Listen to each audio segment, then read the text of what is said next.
아마 올해 들어서 여러분들이 자주 듣던 말이 있을 겁니다. 새해 복 많이 받으세요 라고 하는 인사입니다. 그러나 우리는 그리스도인으로서 복도 중요하지만 한 해 동안 열매를 추구를 해야 됩니다. 그래서 우리 함께 서로 옆 사람, 앞뒤 사람 이렇게 인사를 해봅시다. 새해 열매 많이 맺으세요.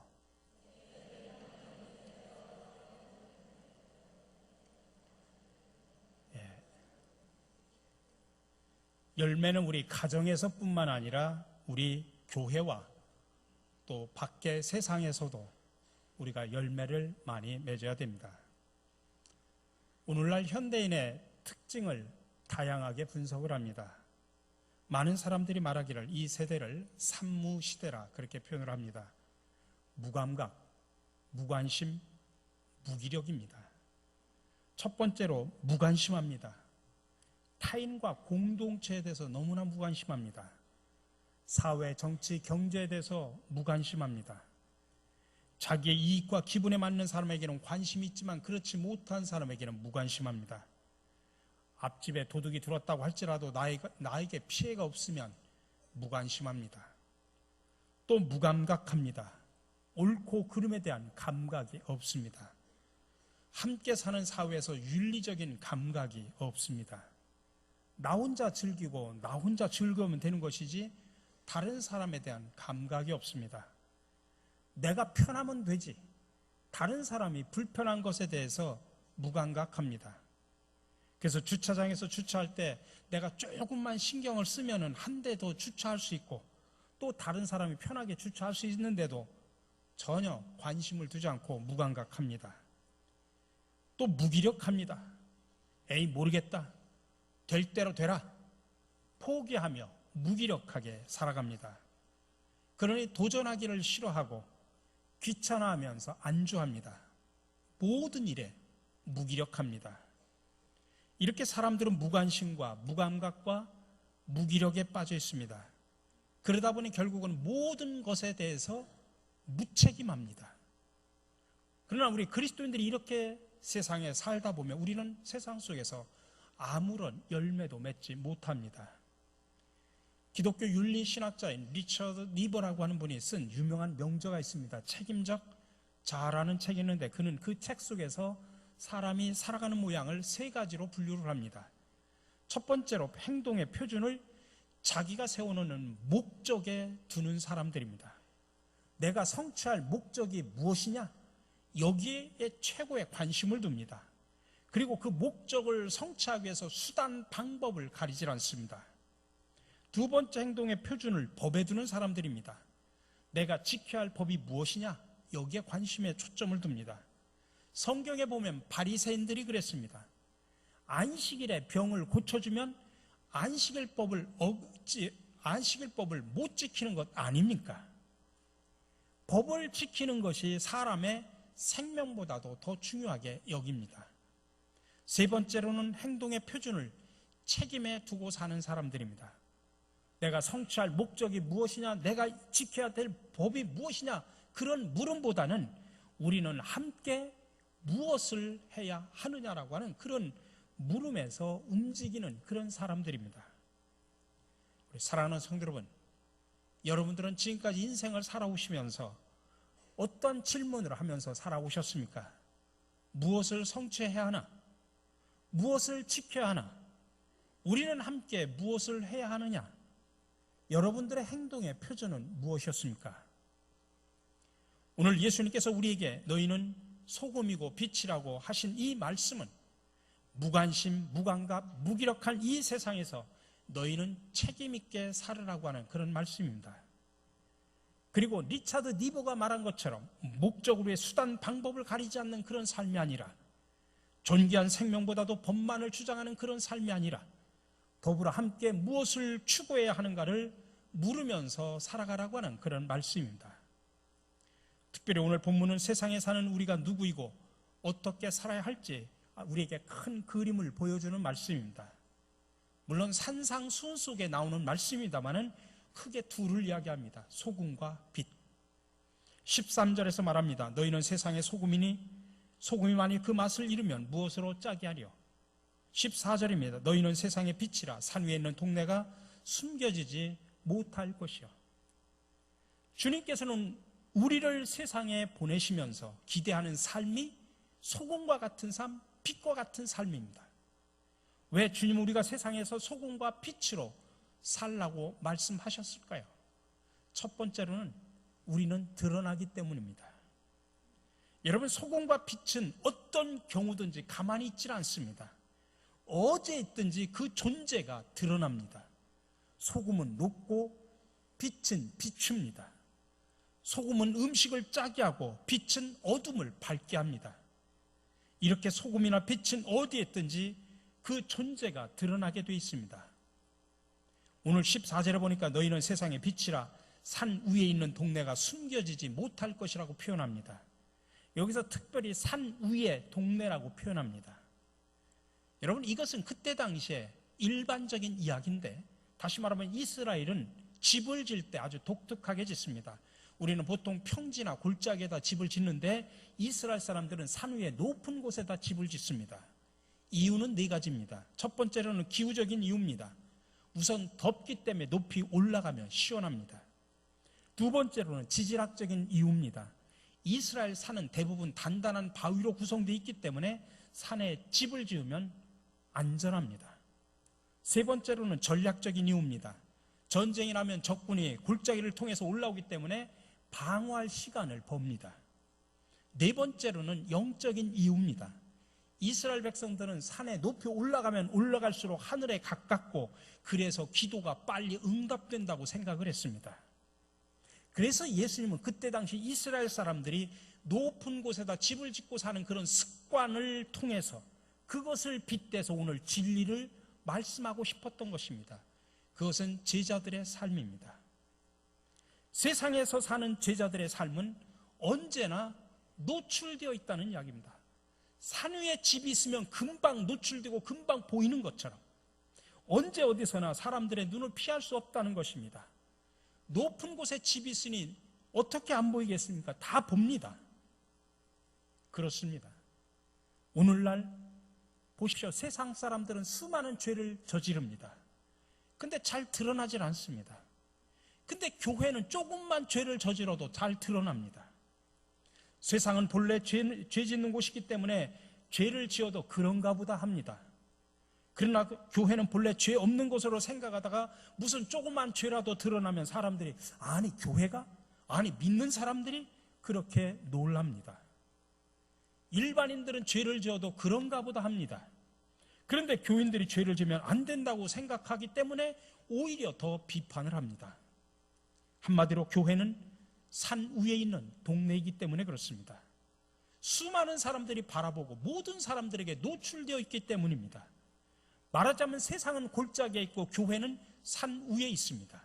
그래서 모든 것이 드러난다 이 말씀입니다. 두 번째로 그렇기 때문에 우리는 세상에서 하나님의 맛을 드러내야 합니다. 세상에 드러난 존재로서 교회는 어떻게 해야 하며 세상 사람들에게 노출된 존재로서 그리스도인들은 어떻게 살아야 하느냐. 이때 주시는 주님의 말씀이 소금과 빛입니다. 13절 14절 너희는 세상의 소금이니 소금이 만일 그 맛을 잃으면 무엇으로 짜게 하려. 너희는 세상의 빛이라. 산 위에 있는 동네가 숨겨지지 못할 것이요. 여기서 중요한 것은 왜 주님이 세상에 드러난 존재로서 우리의 삶을 이야기할 때 소금과 빛을 이야기하셨을까? 먼저 우리가 여기서 주목해야 될 것은 순서입니다. 우리는 습관적으로 빛과 소금이라고 표현을 합니다. 그러나 오늘 자세히 말씀을 보면 빛이 먼저가 아니라 소금이 먼저입니다. 세상에서 제자들의 삶은, 세상 속에서 믿는 자들의 삶은 소금이 먼저라는 것입니다. 왜 소금을 먼저 이야기할까요? 소금은 우리의 존재를 말합니다. 믿는 사람들의 존재. 빛은 우리의 사명을 말합니다. 소금은 세상 속에서 우리가 어떤 존재여야 하는가, 빛은 세상 속에서 우리가 어떤 일을 해야 하는가라고 하는 것을 말합니다. 여러분, 소금의 핵심은 다른 게 아닙니다. 녹는 겁니다. 자신을 희생시켜서 녹는 겁니다. 녹아야 짜게 하든지 녹아야 맛을 냅니다. 그러니 소금의 영성은 자기 죽음의 영성입니다. 자기 깨트림의 영성입니다. 자기를 깨트리지 않고 세상을 살릴 방법은 아무것도 없다, 이 말씀입니다. 그러므로 우리가 세상에서 하나님의 맛을 드러내려고 하면 오늘 소금처럼 소금의 영성을 가져야 됩니다. 자기 죽음의 영성을 회복해야 합니다. 여러분들, 우리 한국교회 성도들을 많은 사람들이 비판을 합니다. 말은 많고 행동을 하지 않는다고 비판하죠. 그래서 어떤 사람들이 이것을 빗대서 뭐라고 그러냐면, 우리 교인들을 향해서 세상 사람들이 뭐라고 이야기하냐면 백설공주라고 이야기합니다. 여러분, 백설공주랍니다. 백설공주가 뭐냐면 백방으로 설치고 다니며 공포에 주둥아리만 놀리는 사람들, 그게 백설공주랍니다. 여러분, 우리가 이런 욕을 먹고 지금 살고 있습니다. 여러분, 예수님의 제자는 말 잘하는 사람이 아니라 날마다 십자가 앞에 자기를 죽이는 사람이 예수님의 제자입니다. 매일 자신을 십자가에 못 박고 예수님과 함께 죽지 않으면 여러분, 세상에 나가서 하나님의 맛을 드러낼 수가 없습니다. 이게 바로 소금입니다. 여러분, 부디 바라기는 올 한 해 동안 날마다 십자가에서 자신을 죽임으로 하나님의 맛을 드러내어 가정과 교회 그리고 세상에서 풍성한 열매를 맺으시기를 주님의 이름으로 간절히 축원합니다. 마지막으로 우리는 하나님의 빛깔을 드러내야 됩니다. 우리는 세상의 소금일 뿐만 아니라 세상의 빛입니다. 소금이 존재를 말한다고 하면 빛은 사명을 말합니다. 소금이 우리가 누구냐라고 하는 문제를 이야기한다면 빛은 우리가 세상 속에서 어떤 일을 해야 되느냐라고 하는 것을 말합니다. 그것은 비추는 겁니다. 15절에 말합니다. 사람이 등불을 켜서 말 아래 두지 아니하고 등경 위에 두나니 이러므로 집안 모든 사람에게 비치느니라. 이 말씀을 현대인의 성경으로 번역된 말을 하면 조금 더 이해가 빠릅니다. 등불을 켜서 그릇으로 덮어둘 사람은 아무도 없다. 오히려 그것을 등잔대 위에 올려놓아 집안에 있는 모든 사람에게 비치게 하지 않겠느냐. 등불이 있는 것은 비추기 위함입니다. 빛을 내는 등경은 그릇으로 덮어둘 필요가 없죠. 등잔대에 올려놓아서 집안 구석구석을 비춰야 됩니다. 그래서 16절에 말합니다. 이같이 너희 빛이 사람 앞에 비치게 하여 그들로 너희 착한 행실을 보고 하늘에 계신 너희 아버지께 영광을 돌리게 하라. 여러분, 우리가 세상에 나가서 비춰야 될 빛은 우리 믿는 사람들의 착한 행실이라는 이야기입니다. 소금이라고 하는 것이 자기 죽임을 기본으로 한다면 빛은 어두운 세상을 비추는 일을 사명으로 하고 있습니다. 근데 그 빛은 나만 비춰서는 안 됩니다. 집안 구석구석을 비춰야 됩니다. 세상 여기저기에 어둠을 비춰야 됩니다. 여러분, 예수님의 가장 큰 두 가지 사역은 십자가와 부활로 요약할 수 있죠. 십자가는 죽는 것이고 부활은 살리는 것입니다. 마찬가지로 소금은 죽는 것이라고 하면 빛은 살리는 겁니다. 죽고 살리고의 이 도식이 십자가와 부활을 통해서 분명하게 나타났지만 예수님이 가르치신 성경의 모든 말씀 속에 다 나타납니다. 그런데 우리 산상수훈은 우리 그리스도인들의 삶이 자기가 해야 할 의무적인 일에만 멈추지 말라고 이야기합니다. 자기를 죽여서 세상을 살리기 위해 우리는 내가 비추고 싶은 곳만 비춰서는 안 된다는 이야기입니다. 구석구석을 다 비춰야 됩니다. 여러분, 이 세상에 하나님의 통치가 미치지 않는 곳이 어디입니까? 교회 안에서만 하나님의 빛이 비춰집니까? 교회 안에서만 하나님의 은혜가 임합니까? 아닙니다. 정치, 경제, 사회, 문화 모든 부분 구석구석에 하나님의 통치가 다 임하여야 됩니다.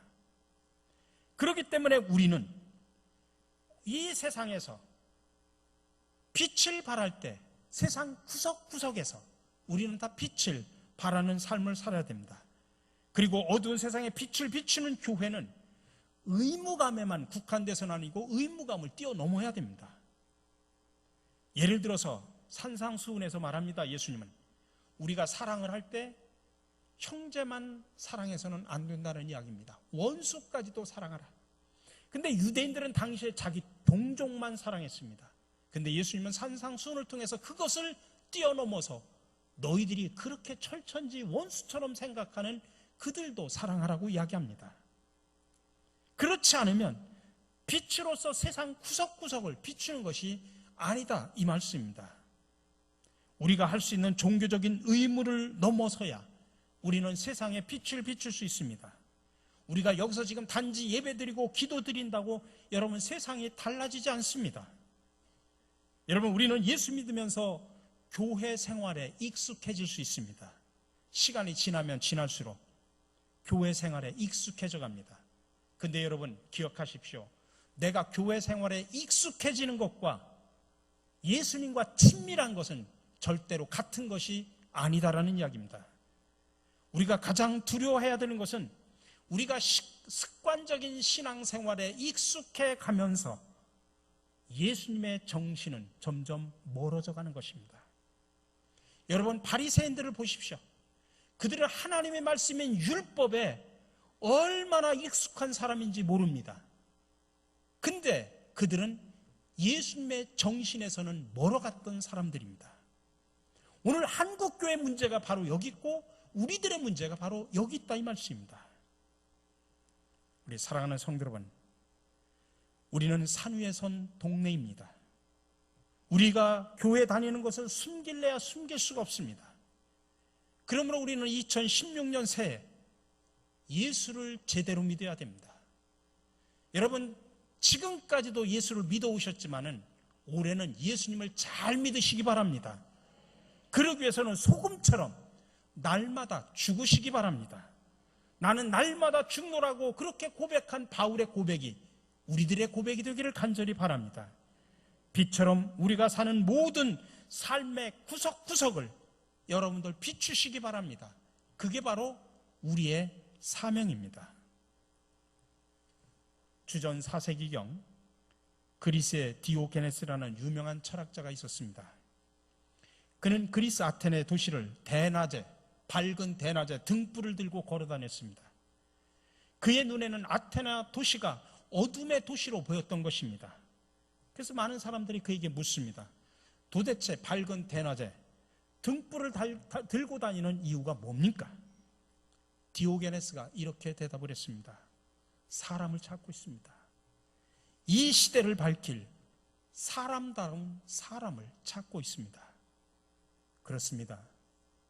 오늘도 주님께서는 이 시대에 꼭 필요한 사람다운 사람, 그리스도인다운 그리스도인을 찾고 계십니다.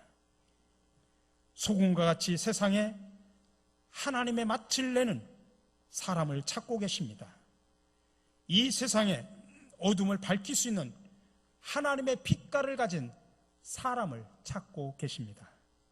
부디 바라기는 저와 여러분이 이 세상에서 하나님의 맛과 빛깔을 확실하게 드러내 하나님의 나라를 이 땅에 실현시켜가는 멋있는 성도로 살아가시기를 주님의 이름으로 간절히 축원합니다. 사랑해 주 하나님 감사합니다. 2016년 한 해를 저희들에게 허락해 주셨습니다. 이제 저희들 주님의 은총을 받은 자로서 이제 세상에 흩어져 그곳에서 진정으로 하나님의 맛과 하나님의 빛깔을 드러내는 삶을 살게 하여 주시옵소서. 그러기 위해서 날마다 죽게 하여 주시고 사회 구석구석에 그리스도의 빛을 발하는 우리 성도들이 되게 하여 주시옵소서. 그래서 우리 때문에 하나님의 나라가 확장되어 간다는 기쁜 소식을 들려지게 하여 주시옵소서. 이 모든 말씀 예수 그리스도 이름으로 기도드립니다. 아멘.